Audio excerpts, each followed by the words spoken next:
Good day everyone, welcome to another experience and impressions video. Today's topic, the fabulous The Witcher. To this day, The Witcher is a game that, in my opinion, is still worth playing through at least once. Sure, it shows its age and constraints from time to time, but it has still been fun to play through once more.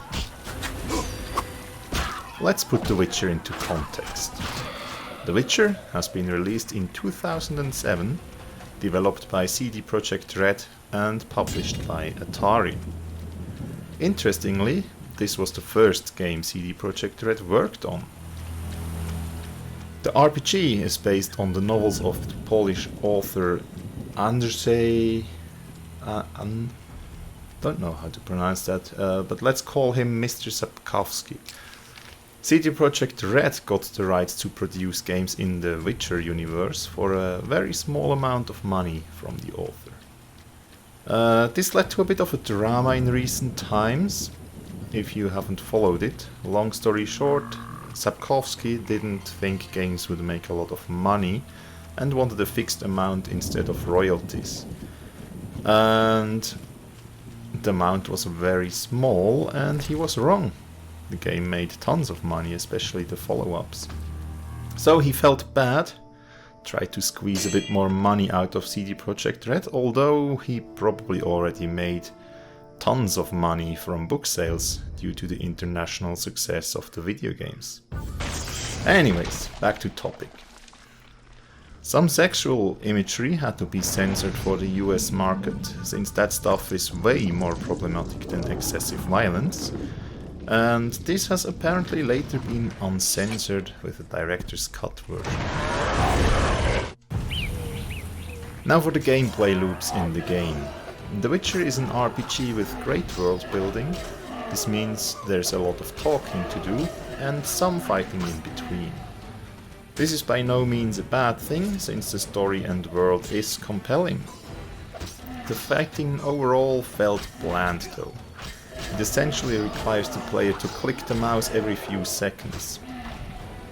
It mixes things up a bit by providing 3 stances: strong style against armored enemies, fast style against more nimble enemies, and the group style if surrounded by multiple enemies. Each style has different combo levels, but a combo essentially is just clicking the mouse again at the right time. In addition to the styles, there are 2 swords, which are characteristic for The Witcher in this universe. The steel sword for humanoid enemies and the silver sword for less real-world based enemies. In addition to the bread and butter swordplay, there are also magic spells called signs. There are 5 in total, ranging from a protective shield over knockback to a fire spell, scorching everything around you. To aid in fighting, there is also an interesting alchemy system, where you craft various potions from gathered ingredients. For character progression, there is the obvious leveling and gearing system, but also alchemy and books. Leveling is done through gaining XP, which comes mostly from defeating enemies. After each level up, there are some talents that can be spent on the skill tree. Skills can be many things. Some grant better combo hits and others enhance the potency of alchemy. At the maximum level of 50, a lot of the nodes can be selected, but it does require grind to reach the maximum level. For gear progression, there are different steel and silver swords, as well as up to 2 armor upgrades. For the most part, the gear upgrades are a bonus, but not the center point of character progression. In terms of alchemy, there are new recipes to be found here and there, which can grant great potions. Some essential potions are unlocked right from the start, but there are also more interesting potions, like the one curing drunkenness. Something like that can come in handy from time to time. There are also mutagenic potions that require a special ingredient from a special monster. These unlock special skills on the skill tree as well, but not all of them are necessarily available in a playthrough. depending on story decisions. Another interesting progression aspect are the many books found in Temeria. These can unlock potions, as mentioned above, bestiary and plant entries, which allows for gathering of alchemical ingredients, or just lore entries to flesh out the world even further. The story and world building are, in my opinion, the absolute strong points of the game. Some decisions in conversations actually have some weight to them, as in some vendors won't sell wares or changing text in cutscenes. The game is segmented into 5 chapters, each playing mostly on different maps and having a slightly different twist and feel to them. I was beautiful. The prologue is the tutorial and introduction to the game and world. This chapter sets up the main plot of the game, which, without spoiling much, revolves around the Witchers having their mutagens stolen and having to find out who or why they did it. Chapter 1 can be seen as a further introduction, where things start to be less linear and there are more choices as to how things are handled. The setting is the outskirts of Vizima, which is a decently sized map, but one single map. Things start to really heat up in Chapter 2 though. In this chapter we assume the role of a private detective and investigate multiple leads. Here we already have a larger area to discover, with part of the city of Vizima and the marshlands as the main maps. Chapter 3 to me was more about political intrigue, opening up another part of Vizima. This chapter culminates in a radical change of maps and pace. Chapter 4 felt a bit slower to me with the lakeside area, but this is just the calm before the storm that is Chapter 5. The game's story ends on an easily continuable point, so I'm looking forward to taking a look at The Witcher 2 already, which I have not played to this date. May I ask for roses in exchange? The presentation of the game at times shows the age and probably budget constraints this game had. On one hand, the game is fully voiced, each line anyone says is voice acted. Not always the most diversity in this, but still helping a lot in immersion. You do business with Salamandra? The graphics overall also surprised me for a game this old. Especially fields with lots of tall grass have so many objects drawn on screen that it looks amazing.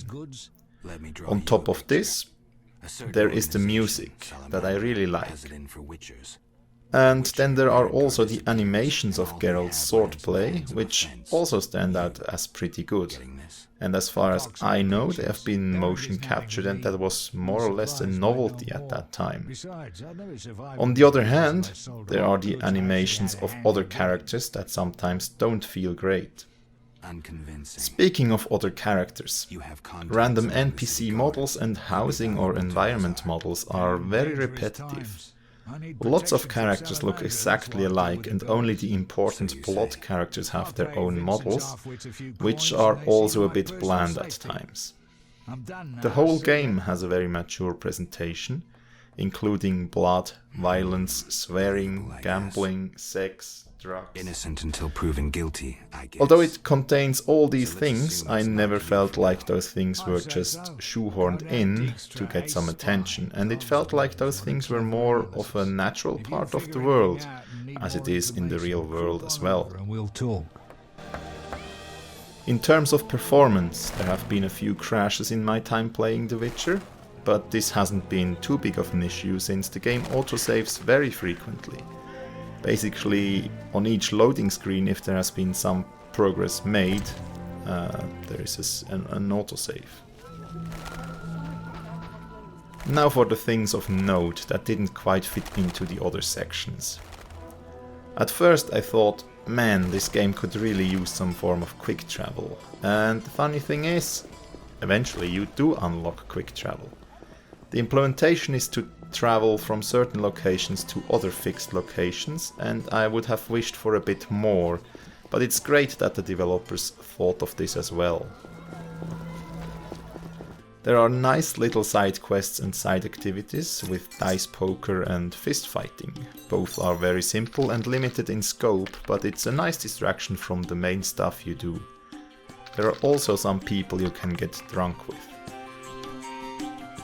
Now, from the violence, gambling and drug minigames, we come to the sex part to absolutely make this game adult only, the collectible cards. In The Witcher there are multiple possible sex partners around that sometimes are more or less part of quests or a bit more involved and hidden. Sometimes, for example, you have to give certain gifts to some random girls that are just in town. For completing those, you get a card. For your Witcher Playboy sticker album, I guess. Yes? One more thing I noticed is the inventory space that is just way too small for kleptomaniacs. Sometimes I dream about After a while, you learn to not steal every morsel of food from everywhere and just pick the more valuable things. Important items can be stored at the innkeeps though, granting some further relief to inventory woes. I just never used it because I always forgot to do so. The price for The Witcher sometimes comes down to a very, very low and affordable level, both on Steam and on GOG, CD Projekt Red's own store, which is great, by the way, from how they support older titles. So do I need to say more? And that is my video on The Witcher. I hope you enjoyed. As usual, let me know your experience with the game or ideas for improvements. Also, like and subscribe if you are feeling generous. Thank you very much for watching and see you on the next video.